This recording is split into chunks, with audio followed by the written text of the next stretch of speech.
Daily Broadside, day 904. You can find 903 on YouTube because it got taken down on this app. At any rate, I digress. You ever notice that if you see a new model Escalade, like a year or two old, you never see the person riding with the window down. They always got their AC on. Like nobody ever rides with the window down in a Cadillac Escalade. What's up? What is that all about? I mean, yeah, some clapped out '04 model, sure, but not a new one. It's kind of weird. So roll the window down and enjoy the fresh air sometimes. And it's Burning Man season, and I can't wait.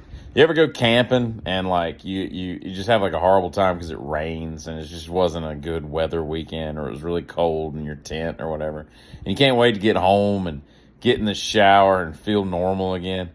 That's how I feel when I watch Burning Man. I'm the guy who got home from the crappy camping trip, or I decided not to go on the crappy camping trip, and I'm sitting at home while they're out miserable in the desert with storms and wind gusts and sandstorm. What in the world would possess somebody to do Burning Man? And every time I hear Burning Man, I can't not sing the Dierks Bentley song. And I don't know which happened first. I'm pretty sure Dierks was second. But at any rate, I was riding down the highway today, and it occurred to me, like it amazes me. It didn't occur to me. I've known it for a long time. It amazes me that more people don't have car failures. And what I mean by that is I'm riding down the road, and I'm in Charlotte, North Carolina, and I see a Honda Accord with the left wheel it's just on the side of the road, abandoned, and the left front wheel is just perpendicular to the car. Obviously the entire suspension, everything about it just fell apart. I don't know what happened, but I thought to myself, I was like, it's surprising to me that doesn't happen more often. Ball joints and tie rods and flat spotted tires and just zero brake pads and just all the things that people neglect. You know what I mean? I'm amazed more people don't run out of gas. I mean, people are so like, they either don't have the money to have a car, but they have a car. You know what I mean?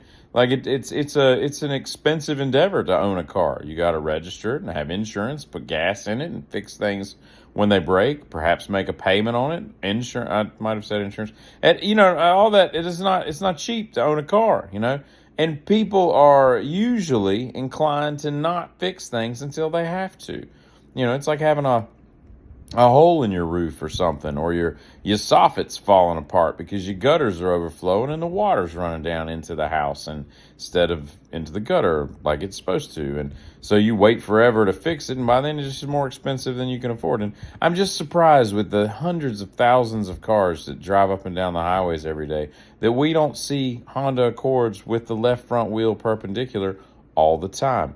I say that as one of my weirdo friends came over last night, and we put bushings at the top of his A-arm, and I'm like, this is completely gone. How were you driving this? He was like, it was pulling pretty hard. I'm like, what is wrong with you? Like, fix stuff before it breaks, because when one component breaks, it affects other components. It's amazing. I mean, it's simple stuff like bad shocks. Like if your car is just bouncing up and down the road in the back where every time you hit a bump, like that's affecting your gas mileage, believe it or not. I mean, your tire wear, there's a lot of things that affects. Just put some shocks on it. It's like $180. It's 4 bolts. It's easy. I don't know, man. Like, again, you could have struts in the rear and independent suspension. Of course, it gets more complicated. But, I'm just saying, in general, it's just amazing. I mean, more cars don't just break down. And every time I'm stuck in traffic, I'm looking around. I was stuck in traffic last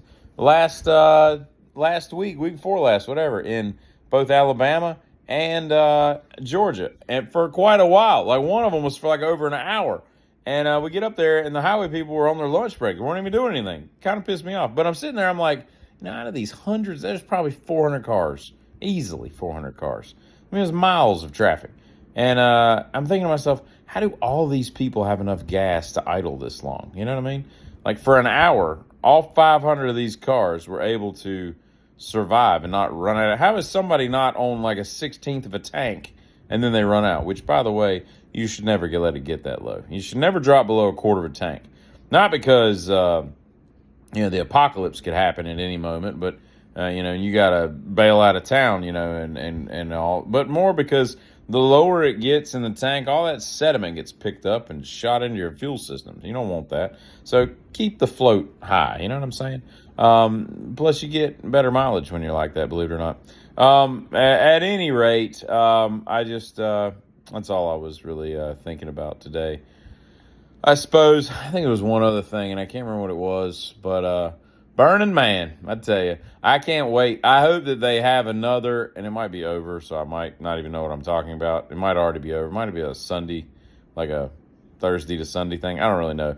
But was it last year where everybody got stuck on the playa, the plateau? The playa? Is it the playa? I think it's the playa. That means the beach in Spanish. La playa.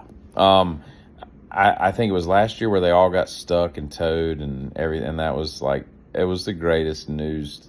I couldn't stop watching it. It was great. But anyway, y'all have a good, what is now an evening. Giddy.